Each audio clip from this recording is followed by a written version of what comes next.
I wanted to do because I forgot I had to talk about Vietnam too, which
Yeah, yeah. It's so good. How far are you? First after Achilles just like went to his father and was like, I want this guy. Be like my special for Yeah, yeah. Okay. Wow. It's so good. I know. And the tension between them. Oh my god, it gets better. It gets better. This is the book. No, are you talking about? Yeah, but it's just like this one book.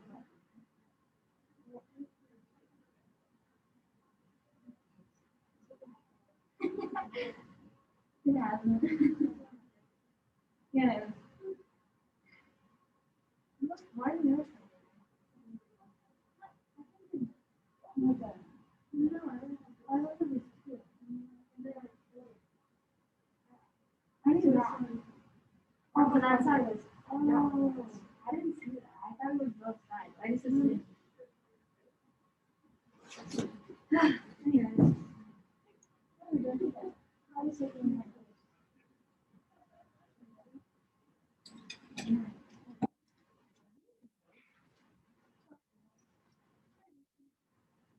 oh, but I'm gonna have a lot of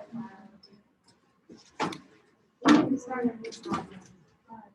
I was looking at it. You know what you know which step you have to do? I'm number 6. Mine's kind of boring. I mean, it's not boring. It's not like, oh, that's, are you doing? No, this is for biology. Oh, you can do like rainbow.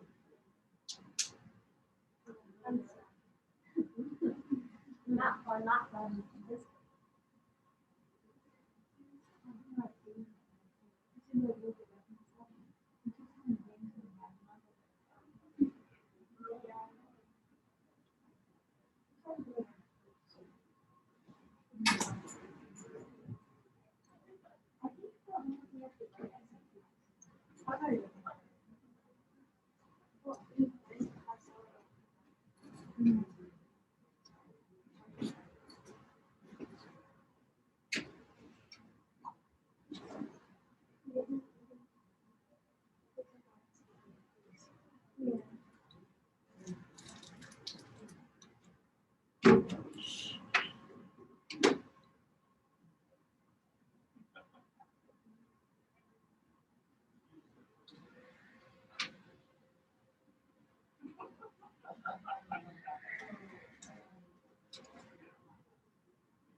Oh, all right, folks. There. Get on Zoom.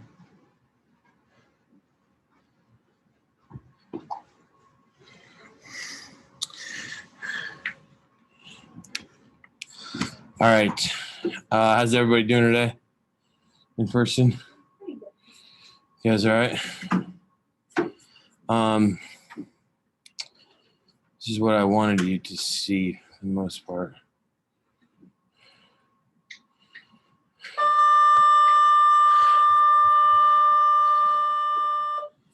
All right.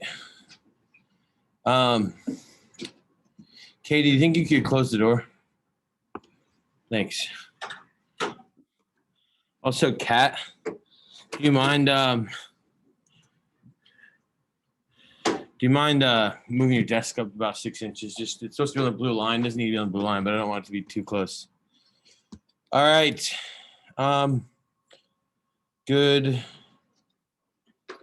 afternoon, everybody. Kind of want to get into the habit of starting class off with this slide or something like it. We'll see how long it lasts, but in the meantime, this kind of has some general reminders as people are logging in here. To do now would be go to the current module, find the page for today, and read through the plan for the day. I was a little bit ambitious in the plan. I forgot. Well, I made a fairly involved Nearpod. I also need to talk about Vietnam in both classes. So a little bit of a change. We're not going to do that small group work. I don't know how effective it would have been anyways. But just some other reminders here. If you're on Zoom and you could turn your camera on, that would be super helpful. Yesterday, and I'm going to continue to mention this, the link that I had yesterday on the 3.2 page, which is on the module, 3.2 being yesterday, had a link to a Barron's review book from Amazon. Obviously, I'm not promoting Amazon. I don't care where you buy it from. I don't care if you go to Half Price Books. The only issue is I don't think Half Price Books or a used bookstore will have them because most students didn't buy them last year due to the abrupt and massive changes to the AP exam last year, okay? All it was a 1 DBQ, 5 documents, okay? The whole exam. And as we're going to talk about towards the end of class, that's a massive change from where we're going, okay? The third thing then, get your essays edited. I just had a student from period 9 send me that they edited their essay. I had another student here today crank out their 80-point essay. So the idea was for that assignment on Skyward to be 80 out of 80 by next Friday when I have to turn grades in, okay? So if you don't have an 80 out of 80 on that grade on Skyward or on Canvas, make sure that you get that taken care of in the next few days.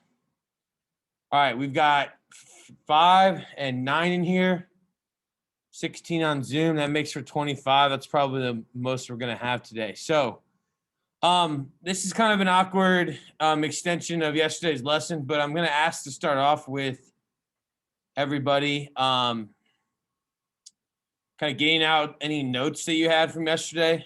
And we fell short 2 slides of trying to conquer a massive amount of information in a short amount of time on a cool application called Nearpod. So I'm going to attempt to just finish this off. And we're going to start by kind of reviewing a little bit. Sam, do you remember what the containment meant in terms of the Cold War? No? Do you remember? Do you know why I just cold call on you? Ah, good. Just to make sure you put that together.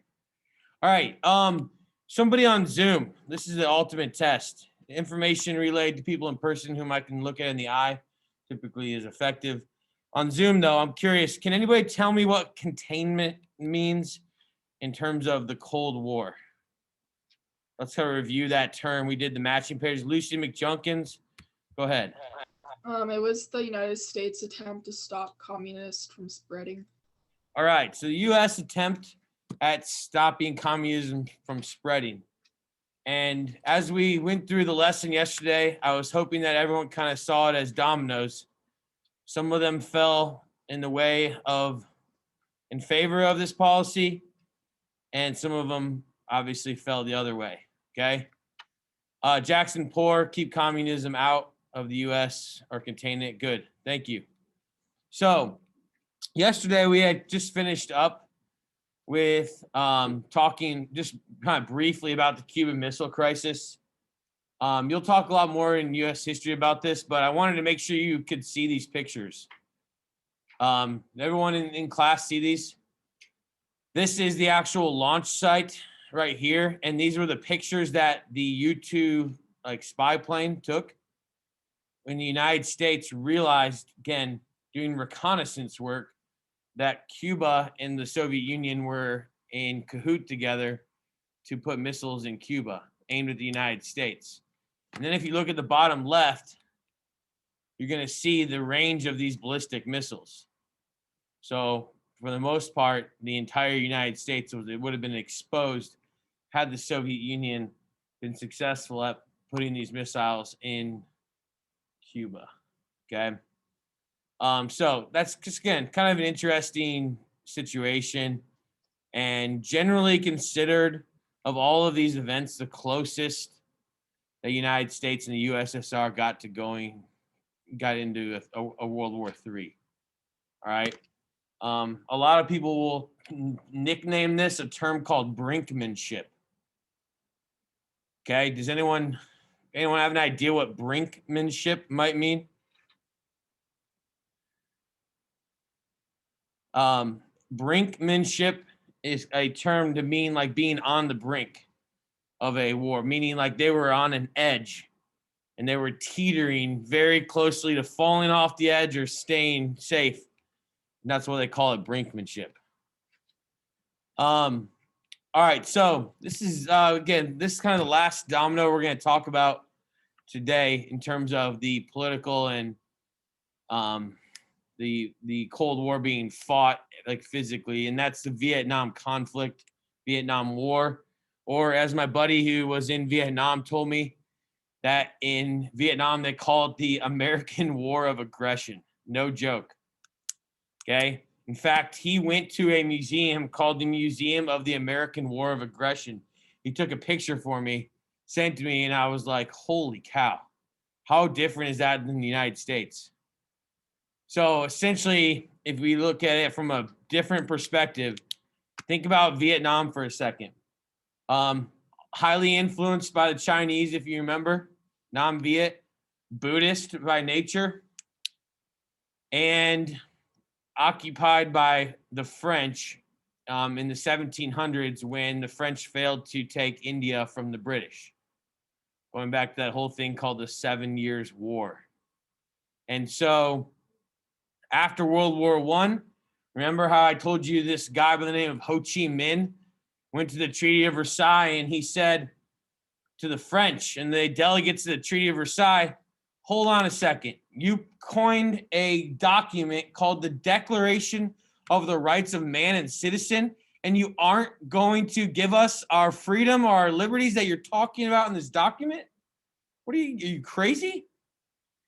I mean, and so at the Treaty of Versailles, he was ignored. And so that, if you think about the communist slash dictatorial influence in that area between Mao, between Japan and their aggressive imperialism, and even influence from the Soviet Union, obviously communism would have an effect on Vietnam. All right. And so the French finally started to withdraw in 1954, and the United States President Dwight D. Eisenhower replaced the French government with what was called U.S. advisors. U.S. advisors. Can anyone take a good guess on what a U.S. advisor is? Think about containment. Anybody want to take a guess? Well, okay, they were military people. They were soldiers. But because we didn't want to say we were sending soldiers, we sent advisors at first. Now, those advisors got over 400,000 by 1960. Okay? And so when the French left, if you look on the map, they turned it into North Vietnam and South Vietnam. And some of you maybe have heard of the city of Saigon on the bottom, on the south side of South Vietnam. It's not called Saigon anymore. What's the name of that city? Kind of a trick question. The name of the city is Ho Chi Minh City. It's the capital of Vietnam today. So in extremely humble fashion, kind of like our boy Stalin, he named a city after himself. Anyways, North Vietnam was backed by China and the USSR. South Vietnam was backed by the United States and a very unpopular Catholic leader named Ngo Dinh Diem, who actually, like, literally killed Buddhist monks and monasteries in South Vietnam when Vietnam was a Buddhist country. That's typically not going to lead to the people liking you very much. Monks protested. One of the more famous pictures of this whole conflict is a monk in the streets of Saigon burning himself alive in protest of Ngo Dinh Diem. Okay. This is something you're going to learn a lot more about in U.S. history, I promise you. But in terms of world history, the United States did some questionable tactics under multiple presidents. FDR escalated troop involvement.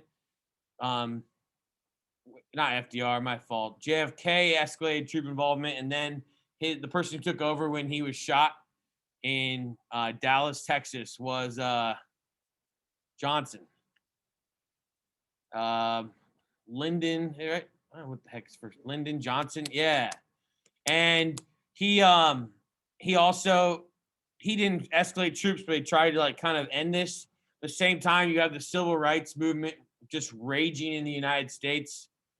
This is when Dr. Martin Luther King Jr., Malcolm X, amongst many other social leaders, are advocating for change. At the same time, American colleges are bursting at the seams in protest of this escalation of troops in a foreign country where it really was questionable whether it was our problem in the first place. Okay, people were tired of getting involved in wars that didn't necessarily determine American safety, if that makes sense. These people just wanted independence, and they were communist. So, set 1973 under President Nixon, after he bombed, it's questionable. He bombed Laos and Cambodia because the communists were hiding in trails there. What are the names? Ho Chi Minh Trail. Yeah, they called them the Ho Chi Minh Trails, but they were hiding in these trails in Cambodia and Laos. And so we used this thing called Agent Orange. You guys ever heard of that before? Agent Orange was a chemical, and when you dropped it out of planes, it burned all the vegetation off of trees, killed them. So then it would expose where these people were hiding in these kind of trails or underground caves and stuff. Same time, it was difficult to decipher who they were fighting against. So they would kill, like, innocent natives they didn't know what side they were on, and it became a very complicated mess. But typically when you the bombing of another country that's not at war, that's seen as a bad move. Also, the use of napalm. Some of you maybe have heard of it.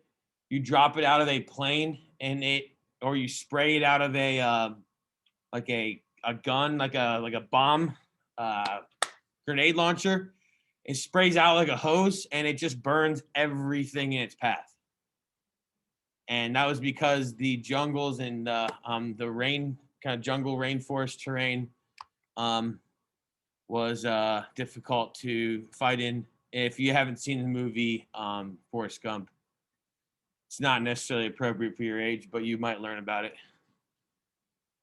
If you don't know what Forrest Gump is, I'm old. That's probably fine. So what I wanted to show you all, look on the screen. 1961 was when in 60 was when they actually started using what was called military, like actual troops. And then if you look by 1968, you're over 500,000 troops located in Vietnam. I bet some of you had grandparents that fought in this conflict. Yeah. So again, that's about the most I can do it justice, just to move forward. Anyone have any questions about that? Brooke? Agent Orange, yeah.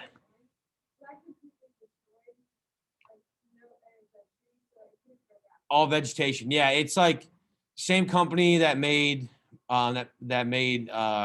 Roundup, and the same company that made whatever they used in Detroit in the 90s. There was another chemical that was outlawed. That same company produced Agent Orange. It's called I'm not trying to say propaganda here, but Monsanto was the company, and monosodium glyphosate, I think is what it's called, glyphosate.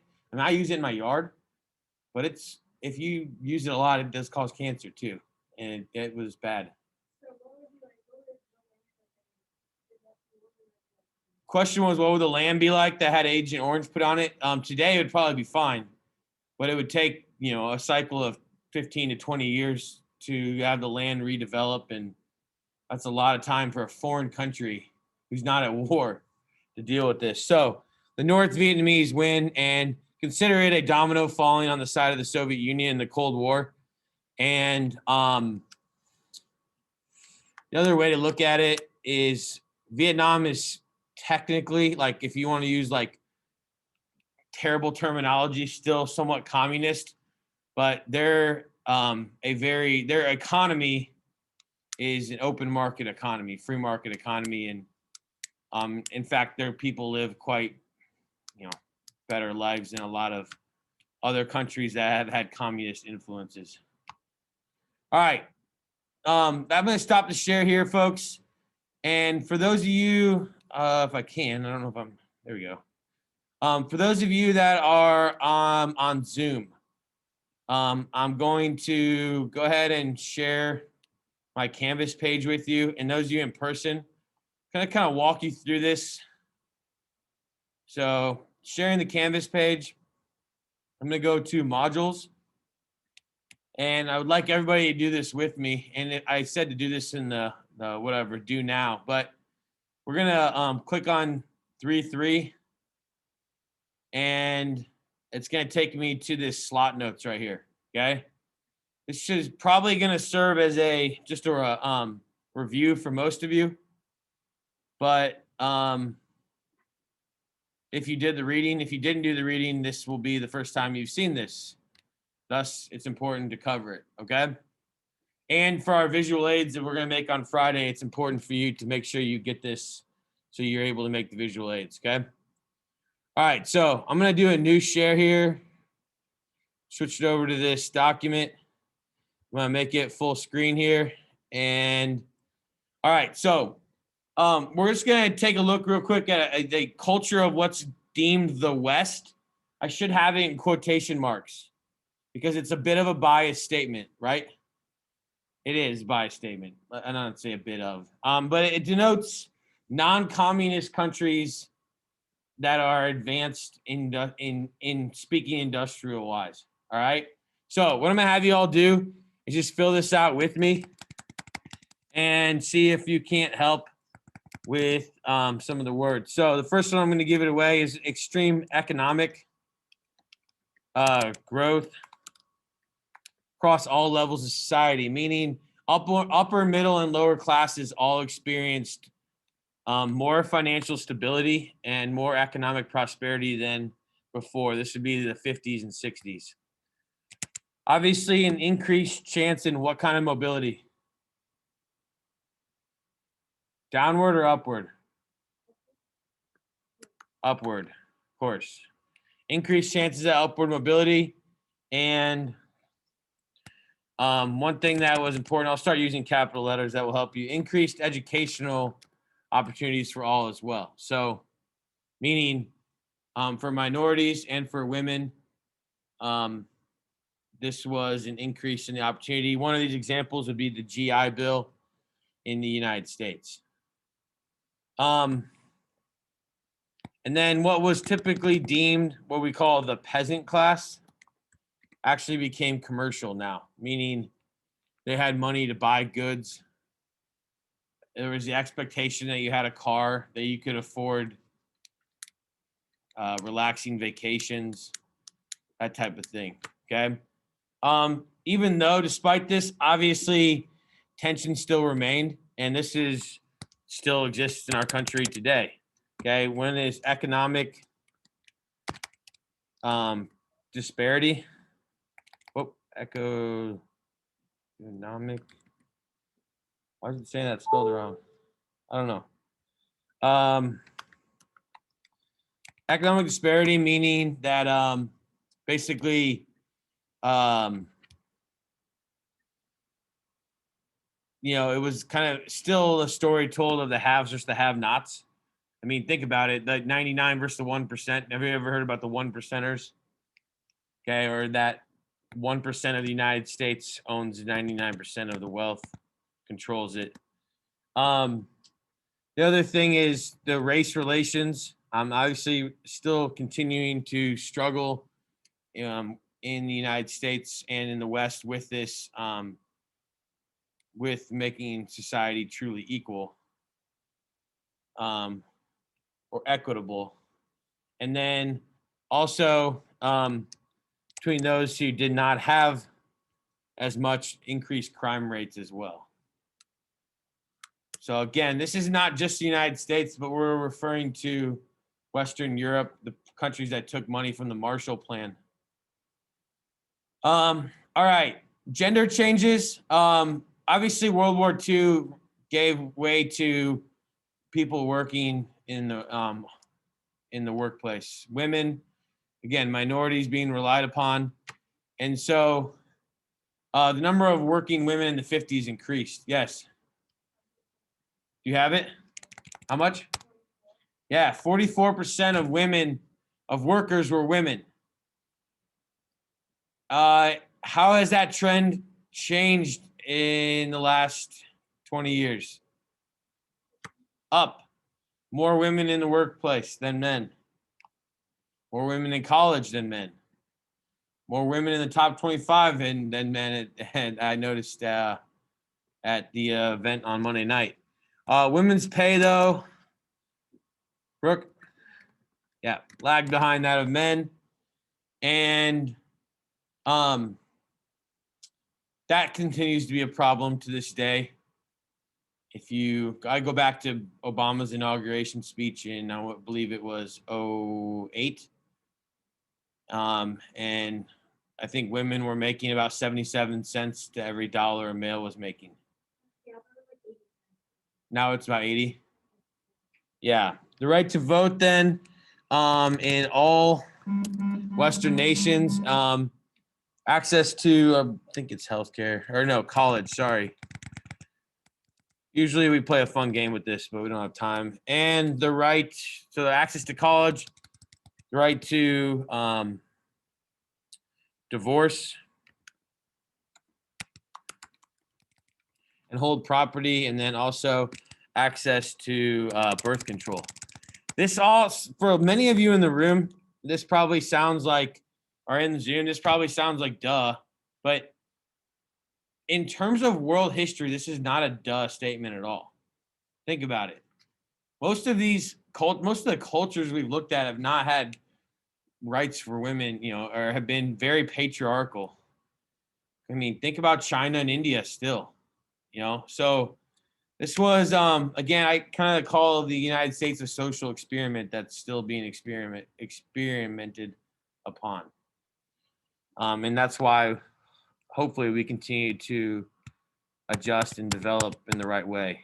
The effects of women in the workplace, lower birth rates. This is evidenced by Western Europe, really, continuing their birth rates continuing to drop. More demand for child care centers, and then higher divorce rates as well. And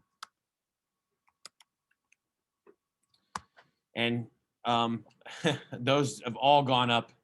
All those numbers have increased in that trend as well.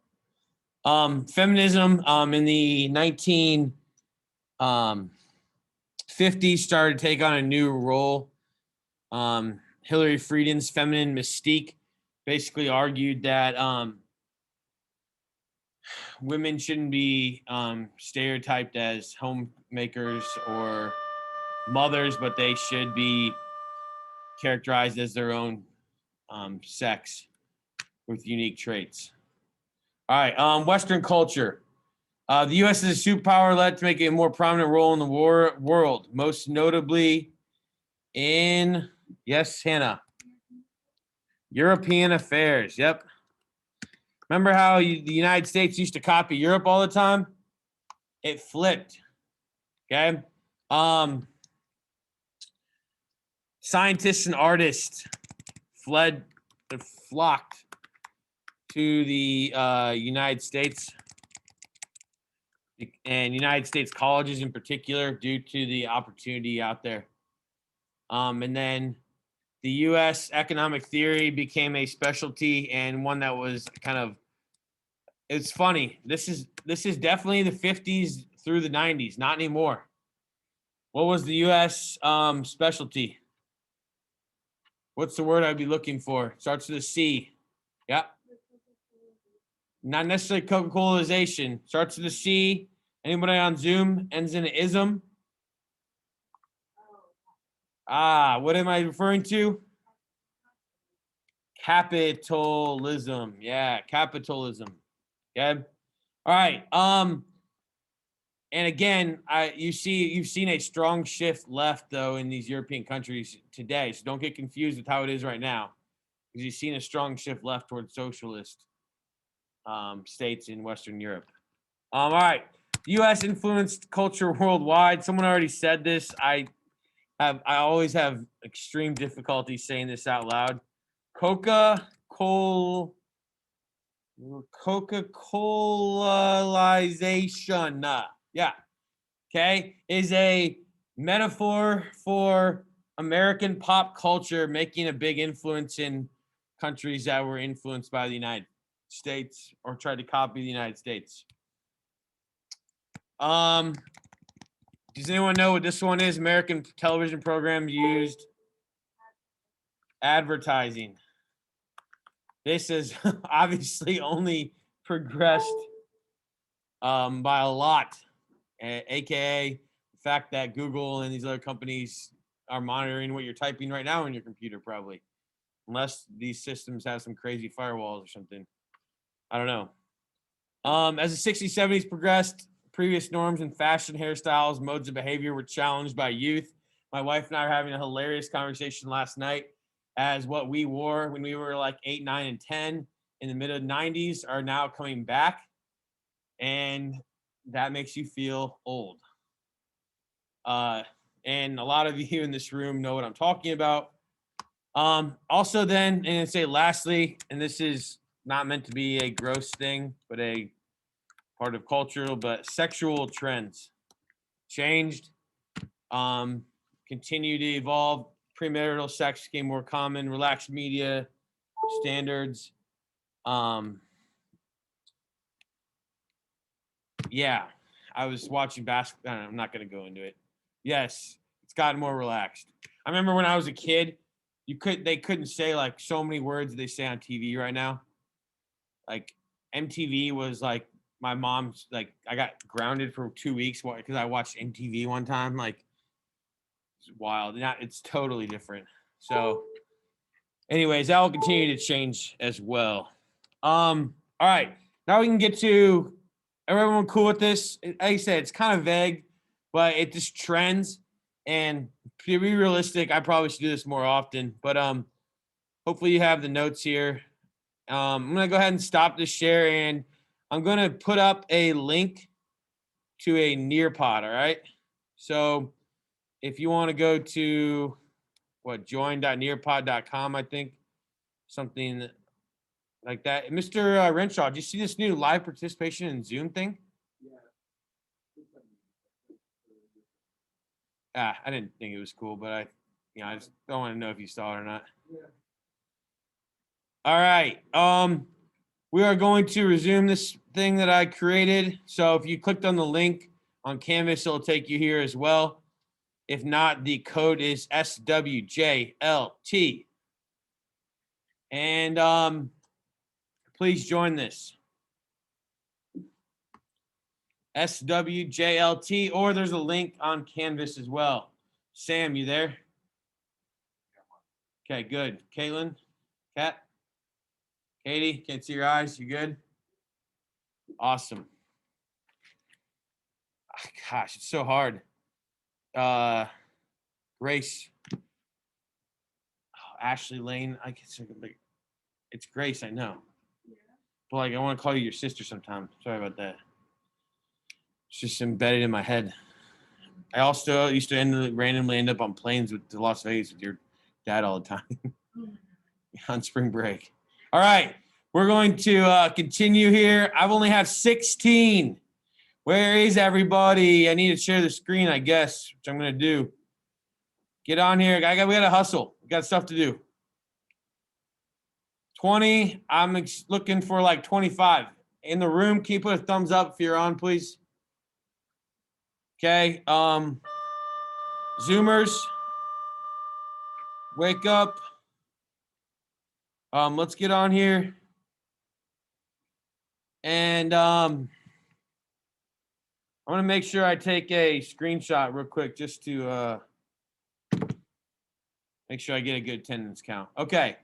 All right, we're going to move on. I got 22. The code's on the upper left-hand corner just so you can see it. And the first thing we have is a quiz based on what I had asked you to read last night. This is not going to count against you. I just want to see what you gleaned from the reading last night I'd asked you to do. I didn't have a lot of time to explain it. So it's 10 questions. You have 5 minutes. Okay, do your best. Good luck.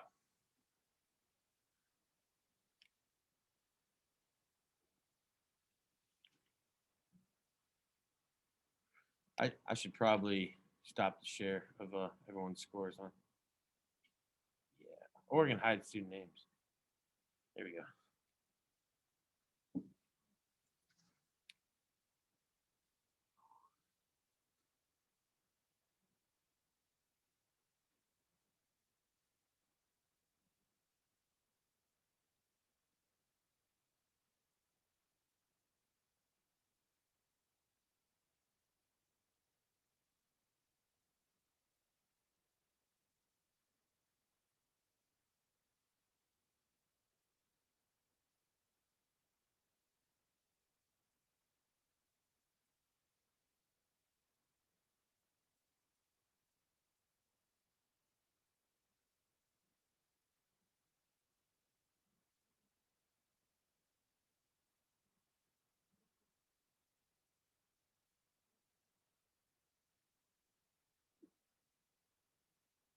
Just said, not going to count against you. So I'm just trying to see what you. Oh, you can take back your old questions. So obviously there's some answers embedded in there then, which is dirty. Wonder if you can turn that function off. You can't go back and look at the old questions. What's that? No, they hadn't answered yet. Hello. Are you done already? Are you done?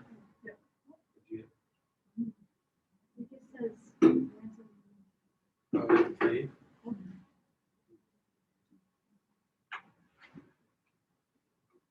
Oh, I guess you can see on here though.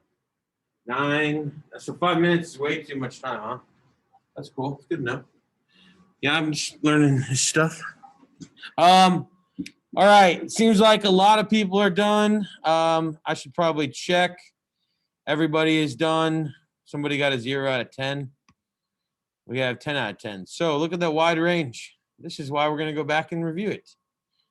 Okay. You can't see your scores, can you? I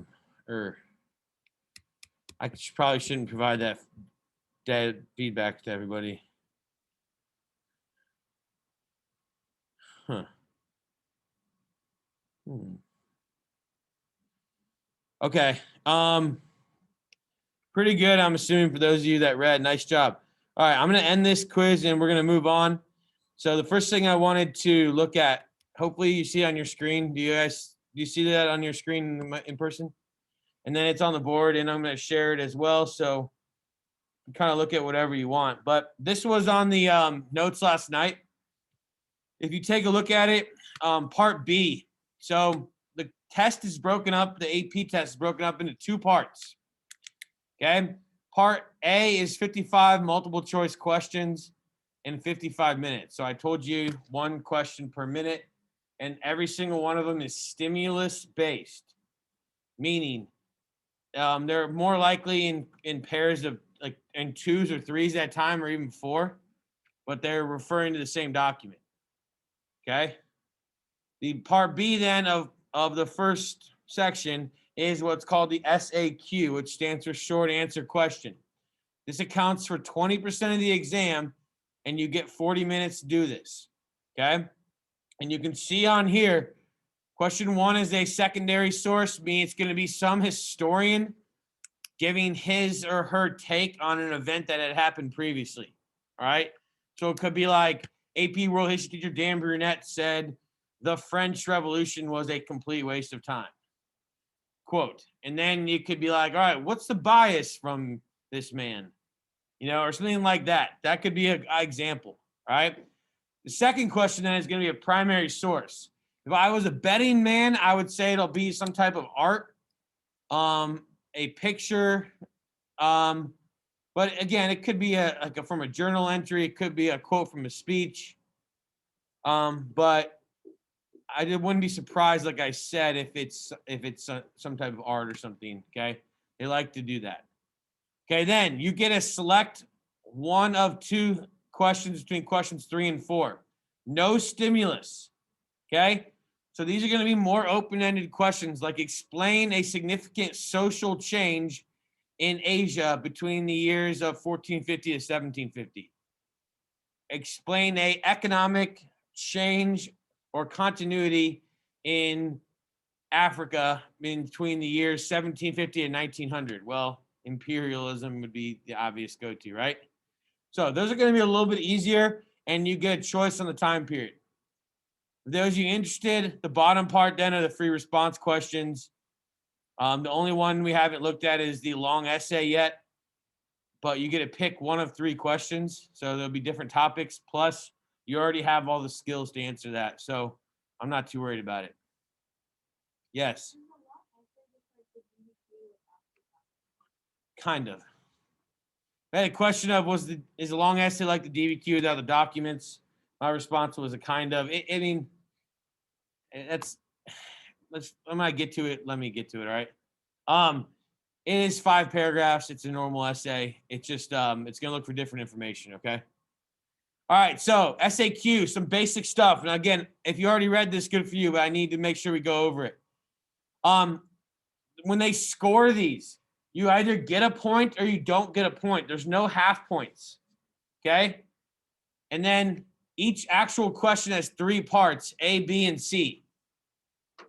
Okay, I see some of you in class here like rolling your eyes. You got to stay. I'm not redoing all this.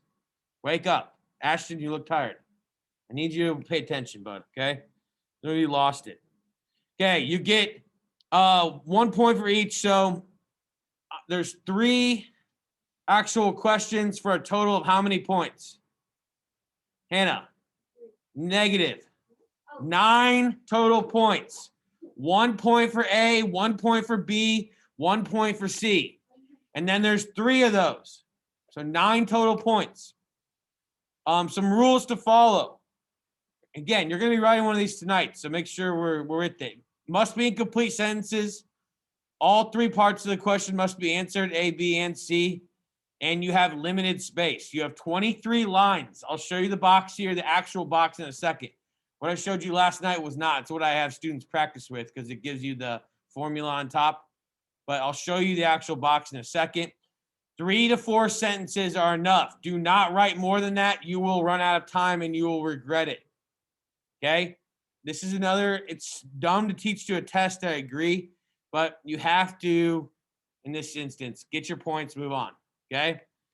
And then again, 13.333333 minutes, or 13.33, yeah, minutes per question. Everyone got that? So when we get closer to review time, I'll talk about a stopwatch. I will talk about timing yourself. You're going to need to have a digital watch or an old school watch where you can set a timer on it. So maybe start thinking about acquiring that right now. I have a whole thing of stopwatches that Mr. Vermillion and I bought one year. And they threatened to kick all of my students out because they pressed click on the timer at the same time and it made this noise everywhere. And the proctors got all mad. It was kind of funny, honestly. All right. How to answer the question within the allotted amount of time. This is an acronym that you need to get into your head, ACE. Okay? This came directly from the person who writes the exam when I went to training. A is answer the question. So it's just like a thesis statement. You give kind of a vague overview of what you're going to say. Make sure you use the language provided. If it gives you a year and it gives you a task, explain, and you make sure you use the same words. Make sure you use the year. Make sure you use the place. Make sure you use, if it's saying about politics, make sure you answer with about politics or economics or gender roles or anything, religious differences. Make sure you recite those words, okay? Cite. The reason why this looks like it's how to write an SAQ for dummies is I've learned over the years, and on Zoom it's even harder. You must use a piece of historical evidence to basically match what you said in the first sentence. So if I want to say the author has this point of view because he witnessed the abuse of the British due to the import of opium. And then I've used the example. The British used opium to change the balance of trade in China, change the balance of trade in China to their favor. Okay? Then 3 is explain. Now, sorry, I got my second shot of the virus yesterday and my nose is running. Or whatever you call it, vaccine. Anyways, okay, so make sure for your citation, I've had kids do this and it drives me nuts. They'll be like, according to page 476 in our Whap textbook, it says, and I'm like, no, it's just a piece of evidence in your head. Don't be like someone else in the past wrote, in Mr. Burnett's lecture on 218, he said, like, no. It's not a citation from a document. Okay. Also, I bet in this Zoom world and in person, because y'all are so used to using the computer, you're going to put like a link to an internet website. Someone did that on a DBQ. No. Oh, it has to come from your head. It's just a quick piece of information that you remember from class. That's why they're more open-ended questions typically, and they're not going to box you into like, who said this on April 14th? I don't freaking know. Okay? That's not what they're asking. So please, tomorrow when I go back and look at these at like noon or 11:30, please don't have a citation from the internet on your second sentence. Yes.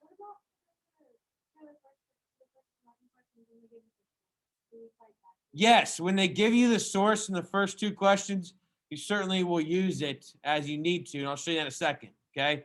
But I really hope I don't see a page number tomorrow, okay? Hopefully you're listening. The third one, explain, is really simple. You just take your answer, you take your random piece of information, not random, whatever matches what you said, and then you explain, use a because statement. You know, the British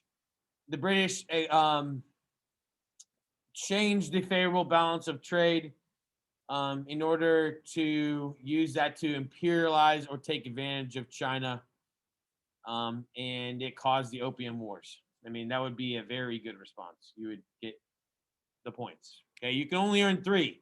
You can't get plus extra points, so don't try to do it. Okay, I know some of you are thinking in the room. All right. This is what the box looks like that you have to write in. So can everybody see that? Okay, it says use a blue or black pen for the short answer questions. Do not write your name. Do not write outside the box. All right, so it'll actually be this box, and then light gray, it'll say like Q1 or Q2, so that you're writing in the correct box. Yes.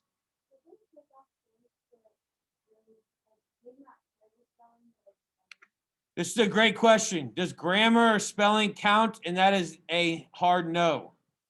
Okay, they will not take off points.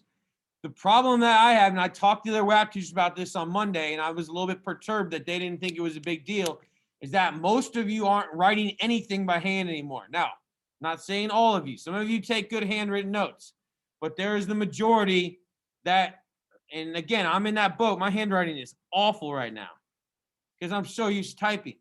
You're going to be handwriting 40 minutes of SAQs, 50 or 60 minutes on a DBQ, and then another 40 minutes on an LEQ. Your hand literally is not used to doing that for, what is that? Added up, like 80 plus 60 is over 2 hours of writing. Yeah. So I was thinking about like making you handwrite essays and upload them, but the other Whap teachers told me I was nuts. So whatever. I'm trying. All right. So here's a sample question. This was in your homework last night to read over. This is Lin Se-Tu. We've already talked about him in class, which is why I use this as an example. Remember, this was the dude that the Qing Emperor tasked with dumping all of the opium into the South China Sea. So it was like the Boston Tea Party of China. Remember that? All right. So, and then this is a letter of advice to Queen Victoria saying, you know, what have we done to you type thing. Okay. So here's the questions. Identify and explain one factor that supports the author's argument concerning Great Britain's opium export to China. Okay. So you would say one factor that supports the author's argument concerning Great Britain's opium exports to China is Hannah.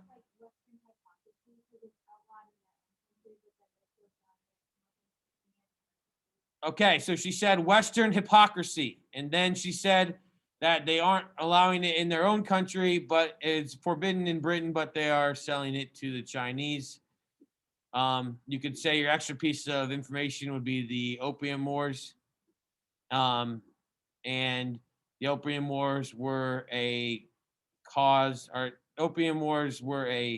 consequence of the British bringing this opium illegally into China. A B says, identify and explain one factor why Great Britain engaged in this trade despite Chinese opposition. Brooke, you had a question? Yeah. Go ahead. So it's back to like writing. Since this one it gives you like a source. Yeah. So would you just say like Lin Se-Tu. Yeah, you use him. Yeah. Okay. One factor why Britain engaged in this trade was they made a lot of money. They were able to finally get into China. C, explain one long-term political effect of this disagreement. Obviously, you have Opium Wars. You have the rebellion in the South China. Brunette's brain is mushy. Help me out. What's the name of the rebellion? Come on, South China, the guy who called himself Son of God. Shoot, I'm swimming in a bunch of Chinese words right now. Taiping. Taiping Rebellion, the Boxer Rebellion. You could say the fall of the Qing Dynasty. You could say spheres of influence. So, like for question C, there's 5 or 6 correct answers. All right? All you got to be able to do is recall one of those. Yes, ma'am.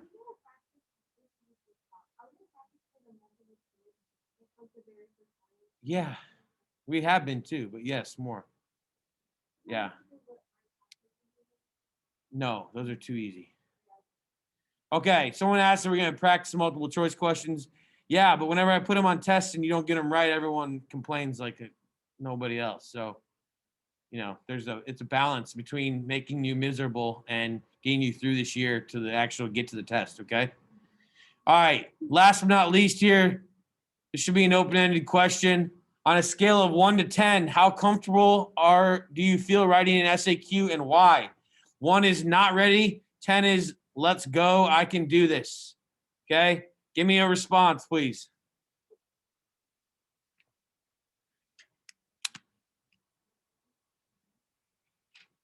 These are not going to be shared with people in the room, so don't think I'm doing that.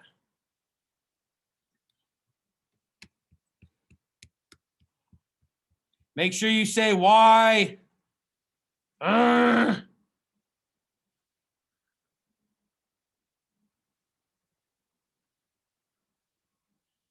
So a number should be followed by a Y, like words.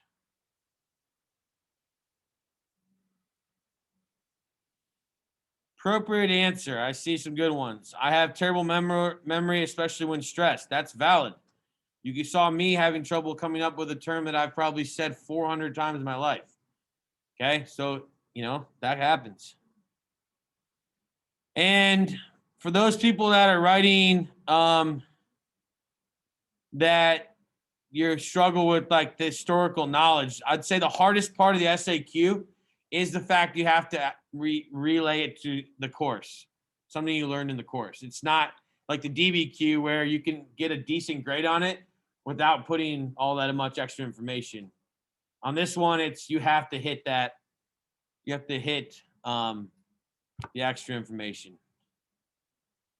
All right, so I really appreciate the candid responses here. Some of you still need to respond, and you ran out of time. Maybe I need to make that one longer. Like I said, I'm learning on this thing. Okay,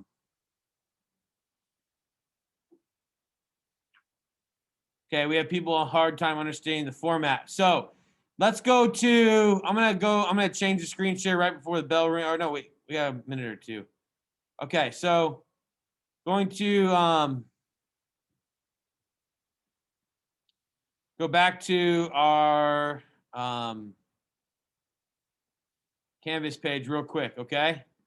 And tonight, your homework is to write the SAQ in the assignment below. Please write it in a Google Doc and make it viewable to all in MSDWT. So I'm going to download it. Here are the instructions, okay? Everyone, please follow this. It's not a lot of work, and it's practice, okay? Again, I'm a coach. I don't go out and ask my kids to hit a kick serve, serve and volley, and, you know, hit an overhead winner without teaching them how to do it first. Doesn't make any sense. So write your response in under 15 minutes. Time yourself. Set a timer. 2, Google Docs. Make it viewable when you upload the assignment. 3, do not write more than 4 sentences. I know you're at your home by yourself, but if you write more than 4 sentences for each A, B, and C, you're doing more than you need to, okay? So no more than 12 sentences. And that's not a request. That's a bit of a demand, AKA I use the capital of the letters, okay? Due by 10:30 tomorrow. It will close then. So please do it before then tonight. I don't care when you do it, but 15 minutes. Get your phone, turn your phone off. Don't be in front of a Netflix. You know, don't have your dog licking your foot or something. Like, just focus, all right? All right. Those of you on Zoom, I had good participation today. Thanks a lot. Tough lesson. I said a little all over the place, but excited to see the SAQs tomorrow. We're adding to the cake we're making. This is another layer. and all we have left is the SAQ and multiple choice practice. So all of you have a great rest of your day, and we'll see you tomorrow. So those of you in class, I'll look forward to seeing you tomorrow. Those of you not in class, we'll miss y'all. And be good. Hey folks, let me come by and